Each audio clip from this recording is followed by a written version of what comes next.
Hola, mi nombre es María Otilia Vargas Pescara.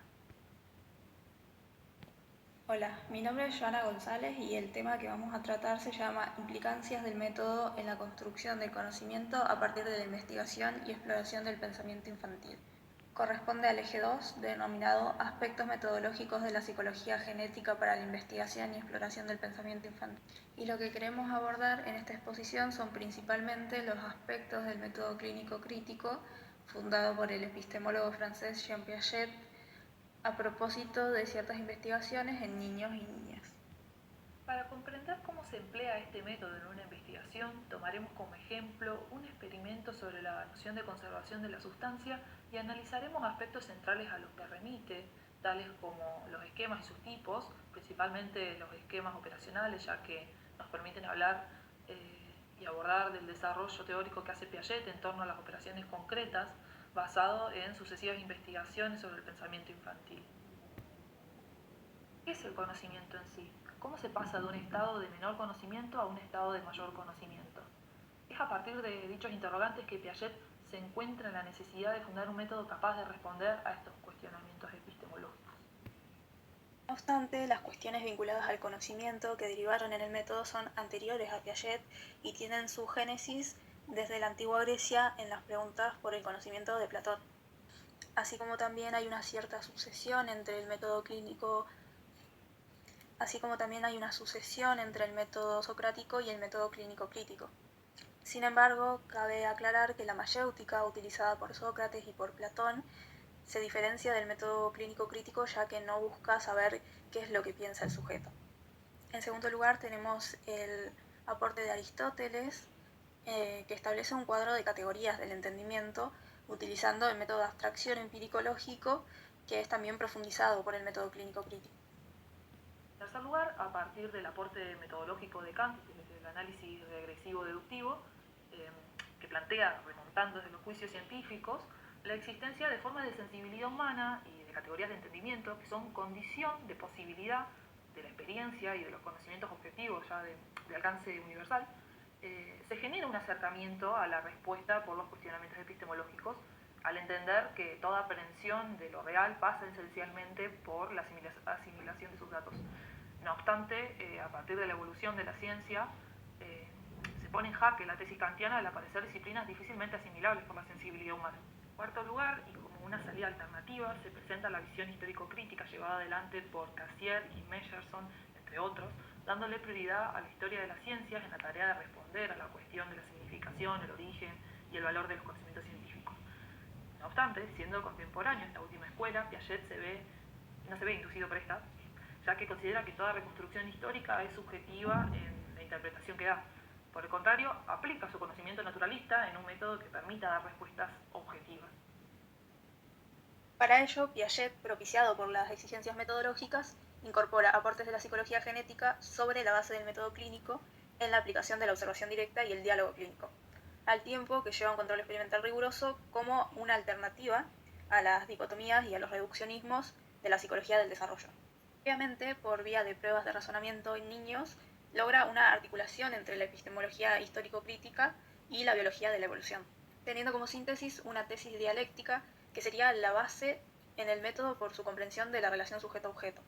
Esto se da en un proceso de interacción dialéctica continua, donde se van produciendo transformaciones tanto en el sujeto como en el objeto. En suma, el método clínico crítico adquiere su nombre de clínico por las entrevistas clínicas donde se elabora, se plantean problemas y se controlan hipótesis, además de que se varían condiciones. Y en cuanto al calificativo de crítico, lo adquiere al criticar el juicio del sujeto de estudio, no mostrando que es falso y cómo se debería responder, sino invocando opiniones diferentes. El autor señala principalmente dos dificultades del método, que la primera es el peso de la epistemología en el uso del método, ya que Piaget advierte que no es posible practicar este método sin un interés y una formación suficiente en la epistemología de las ciencias, y esto plantea graves problemas para la formación de investigadores. Una segunda dificultad, es la dimensión interpretativa, que resulta complejo interpretar las acciones y las afirmaciones de los sujetos que se estudia, minimizando las falsas interpretaciones o las atribuciones erróneas. El modo de proceder de Piaget para evitar esto fue multiplicar los experimentadores, multiplicar las situaciones y trabajar en conjunto con psicólogos lógicos, cibernéticos, matemáticos, etcétera, etcétera. En definitiva, cuando hablamos de método clínico crítico, estamos hablando de un procedimiento mediante el cual un investigador interactúa con un sujeto en alguna de las etapas de su desarrollo. Lo que un investigador genético hace es reunir información en cada una de estas etapas del desarrollo que sustenten una teoría del conocimiento. Y acá también, en relación a cómo se seleccionan los objetos de estudio, el método presenta una novedad en cuanto a que se centra en la lógica subyacente de los errores sistemáticos de los niños en pos de responder cómo se desarrolla el conocimiento en el tiempo y de manera continua. Bueno, habiendo definido ya qué es el método clínico crítico, pasemos ahora a hablar acerca de cómo se utiliza en la investigación. Acá vemos que primero el investigador o investigadora parte de una pregunta sobre la lógica del niño, escoge un problema o situación y se la presenta al niño. Ahora vamos a ver un ejemplo más concreto. Observa al sujeto, dialoga con él, tras haber interrogado a un número suficiente de sujetos, compara y clasifica sus respuestas y, por último, utiliza estos datos para conocer la génesis de la inteligencia y explicar cómo se construye el conocimiento. En este sentido, y para entender cómo se utiliza el método clínico crítico en la investigación psicológica, traemos a colación una situación experimental en donde se intenta averiguar si el niño ha adquirido o no la noción de conservación de la sustancia. Entonces partimos en presentarle al niño dos objetos, aparentemente del mismo tamaño y cantidad de materia, a lo que el niño constata que son iguales, dos objetos iguales. Entonces lo que va a suceder es que el investigador va a deformar uno de los objetos, el objeto B, por ejemplo, y va a preguntarle al niño cuál de los dos objetos tiene mayor cantidad. Siguiendo con la investigación, se va a volver a transformar uno de los objetos, produciendo en esta segunda situación, no sé, un achatamiento, por ejemplo. Se le vuelve a preguntar al niño cuál de los dos objetos, el objeto A o el objeto B, tiene mayor cantidad. En una tercera instancia se vuelve a producir otro tipo de transformación, como puede ser separar en varias bolitas pequeñas uno de los objetos y el otro que mantenga la forma original, y de vuelta. Se repite la pregunta al niño de parte del investigador para constatar qué es lo que sabe o no sabe el sujeto al que estamos dirigiendo nuestra investigación. Una característica del método que podemos observar es esta manera reiterativa en la que se da la experimentación, que es una de las formas para constatar o garantizar la validez de los resultados, que de hecho, no solo consiste en repreguntarle al sujeto para asegurarnos de si está seguro de sus afirmaciones, sino también que se le presentan situaciones variadas, similares, para poner en juego una misma variable, o sea que en este caso sería cuál es la cantidad de materia en los objetos. Dicho esto, se ha demostrado empíricamente que los niños dan distintas respuestas de acuerdo al nivel de desarrollo en el que se encuentran.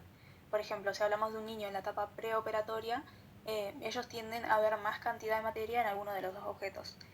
Por ejemplo, si tomamos la situación 1, donde vemos que hay un objeto A que permanece igual y un objeto B que se transforma, produciéndose una deformación y alargando el objeto, los niños suelen considerar en la etapa preoperatoria que el objeto B tiene mayor cantidad de materia porque es más largo. Ahora, uno podría suponer que ese tipo de respuestas son simplemente errores de los niños a esa edad, pero de hecho son la forma en la que ellos logran prefigurarse el mundo a partir de las disposiciones de su sistema cognitivo. ¿Cómo sabemos que no son errores de los niños? Bueno, en primer lugar porque se desarrollan este tipo de pruebas, de investigaciones en distintos niños, como vimos en la diapositiva anterior, y también porque un investigador en estas situaciones tiende a repreguntar. Por ejemplo, una intervención de un psicólogo o de un investigador genético en estos casos sería preguntarle al niño, por ejemplo, decirle, conozco a otro niño que considera que A y B tienen la misma cantidad. ¿Crees que ese niño tiene razón o que se equivoca? Este tipo de investigaciones sobre el pensamiento infantil le permitieron a Piaget sostener su tesis constructivista, ya que dan cuenta de que había algo, de que había una noción que no estaba constituida en un principio y que se logra construir recién a partir de la acomodación de los esquemas del sujeto. Pero ¿a qué hacemos referencia cuando estamos hablando de acomodación de los esquemas? Los esquemas son sistemas que organizan el conocimiento del sujeto, son sistemas que organizan lo que se logra conocer. Es decir, son un instrumento de conocimiento y un marco asimilador. Estos permiten que el sujeto le atribuya significaciones a la realidad. Asimismo, un esquema tiene que acomodarse a aquellos elementos que asimila, es decir, debe modificarse sin perder la continuidad. Esto conduce a la diferenciación de esquemas. Así podemos hablar de tres tipos diferentes de esquemas. Por un lado tenés el esquema de acción práctica en la etapa sensorio-motriz, esquemas representativos, que son los que el sujeto utiliza una vez que ha construido la función simbólica y el lenguaje, y además son esquemas de acción práctica interiorizados. Y en tercer lugar tenemos los esquemas operatorios, que son acciones interiorizadas y reversibles, agrupadas en sistemas complejos.